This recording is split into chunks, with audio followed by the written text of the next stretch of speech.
खांसी, कफ। Medical science में कफ एक सिम्टम माना जाता है, परंतु आयुर्वेद के अंदर खांसी एक लक्षण भी है और एक अपने आप में स्वतंत्र रोग भी है।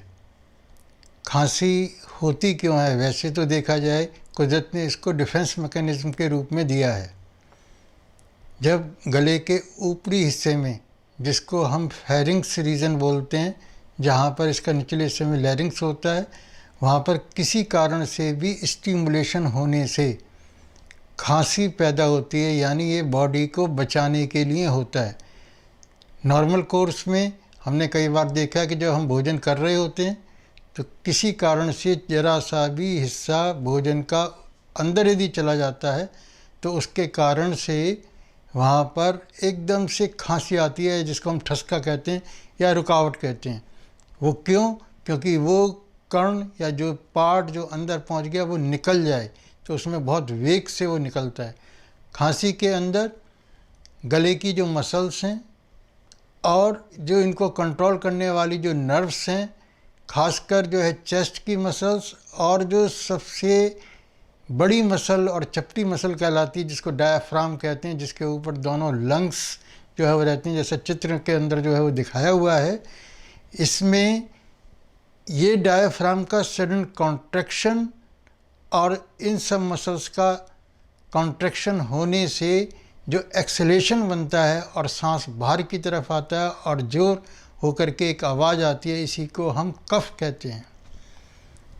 अधिकतर जो कफ है इसको हम 3 प्रकार से उन हिस्सों में बांटते हैं, यानी जिसको हम त्रिदोष बोलते हैं, जिसमें वात, पित्त और कफ।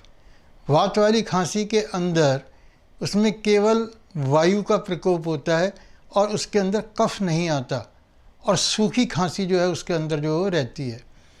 पित्त वाले में देखा होगा कि गले के अंदर हल्की हल्की सी जलन होती है, एसिडिटी ब्लड के अंदर क्योंकि बढ़ जाती है, जिसके कारण से गले के आसपास की जो नर्व्स हैं उनमें स्टिमुलेशन होता है, गले के अंदर टिंगलिंग सेंसेशन होता है और इसके कारण से खांसी आती है। तो बार बार खांसी आती है। और तीसरा देखा होगा कि जब हमें कफ ज़्यादा बनने लगता है तो कफ बनने की वजह से कफ को निकालने के लिए जब ऊपर की तरफ कफ आ जाता है तब फिर खांसी आती है, तो वो कफज खांसी होती है। इन तीनों का मिश्रण भी रहता है। कई बार 2 चीज़ें प्रधान रहती हैं, जैसे वायु और पित्त और कफ, और इनका जो कम्बिनेशन होता है कि कई बार जो तीनों मिली रहती हैं, जिसको हम त्रिदोषज खांसी के नाम से जानते हैं।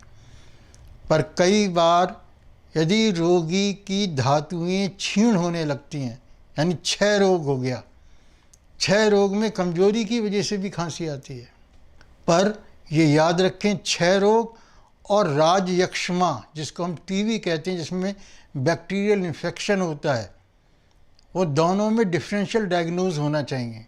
हर खांसी दमा नहीं होती, और ये जो जंतु यानी जिसको हम माइक्रोब्स कहते हैं, उसमें कई बार ये बैक्टीरियल भी कफ हो सकता है, और आजकल जैसे आप देख रहे हो चारों तरफ वायरस से भी हो सकता है, जैसे कोरोना के अंदर होता है, उसमें भी सूखी खांसी होती है।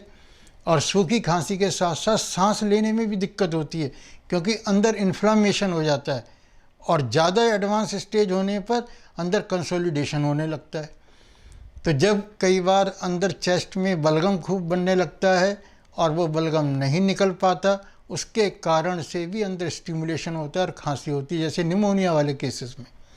इसको डिफरेंशियल डायग्नोज और भी हमको करना चाहिए, जैसे कई बार कई पेशेंट्स में सांस फूलता है, तो उसमें जो सांस फूलता है तो जो सांस की जो नली है, जो सांस की नली है, उसमें स्पाज्म आते हैं।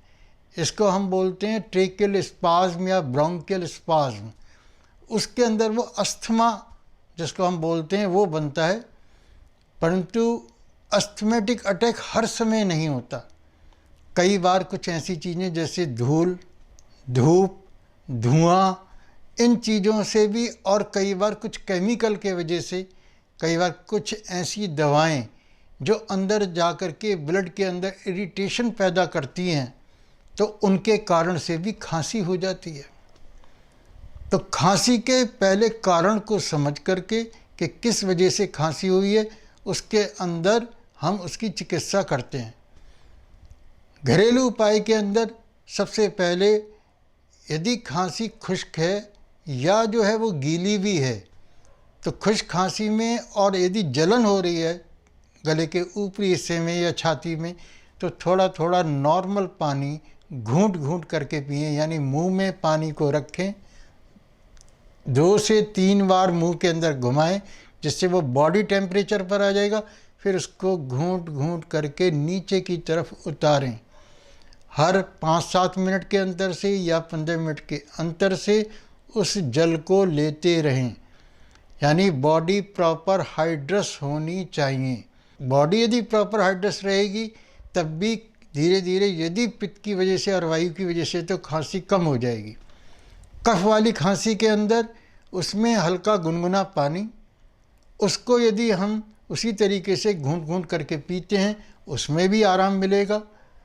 और हम कम से कम 3 बार गरारे जरूर करें, यानी तीनों बार जब मील लेते हैं उस समय हल्का उसमें नमक डाल करके और प्रॉपर गरारा करना है, गार्गल जिसको हम बोलते हैं, जैसा चित्र में दिखाया हुआ है उस तरीके से हमको गार्गल करना चाहिए, जिससे यहाँ पर नाक, कान और गला तीनों जो है फेरिंग्स के अंदर आकर के मिलते हैं। तो यहाँ पे किसी प्रकार का कोई जंतु या बैक्टीरिया उसका इन्फेक्शन है वो ख़त्म होता है। कई बार आपने देखा होगा कि बच्चों के अंदर गले के जो पिछला हिस्सा होता है उसमें टॉन्सिल बढ़ जाते हैं, तो टॉन्सिल के अंदर भी जो है खांसी जो है वो बन जाती है। तो ये एक तरीके का हमारा द्वार है जो हमारे सांस की नली और खाने की नली के पास है। इसमें किसी भी प्रकार का इन्फेक्शन होने से जो है वो खांसी होती है। कफ क्यों बनता है? कफ भी इसीलिए बनता है कि क्योंकि खाने का यदि ठीक ढंग से पाचन नहीं हो पाता। और जो हमने पूरा अपने जो वीडियोज़ हैं जिसके अंदर कैसे हम बॉडी की इम्यून पावर को बढ़ाएं, वो कॉमन कोल्ड के अंदर भी दिया हुआ है, और एक इम्यूनाइजेशन के ऊपर हमने पूरा एक अलग से लेक्चर है, उसके अंदर भी आप उसको विस्तृत जानकारी उसमें से प्राप्त करिए और उसको जो है समझिए। कुछ घरेलू उपाय के अंदर खांसी को दूर करने के लिए पानी पीने के साथ साथ दोनों पैरों को गर्म पानी के अंदर रखने से भी खांसी के अंदर कमी आती है।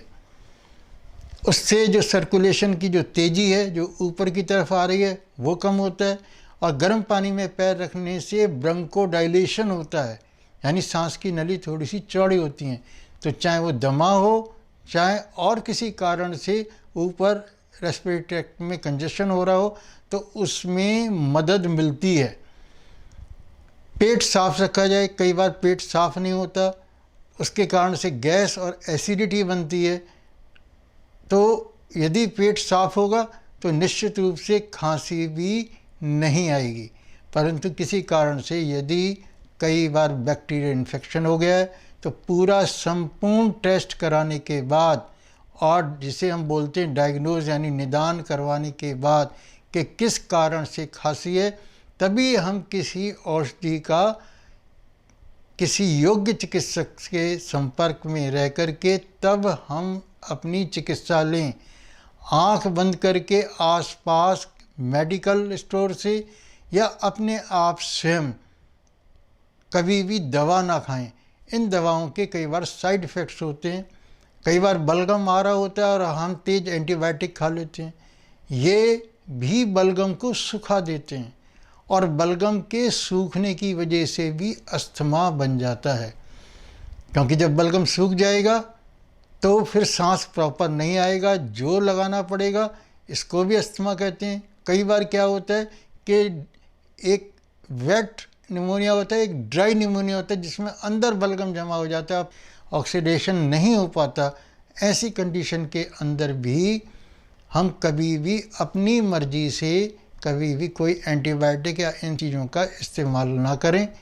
और जितने भी हमने पहले जो जितने लेक्चर्स हैं उसमें जो बताया हुआ है उसको आप कोरिलेट करके उनको प्रॉपर देखिए और समझिए। धन्यवाद।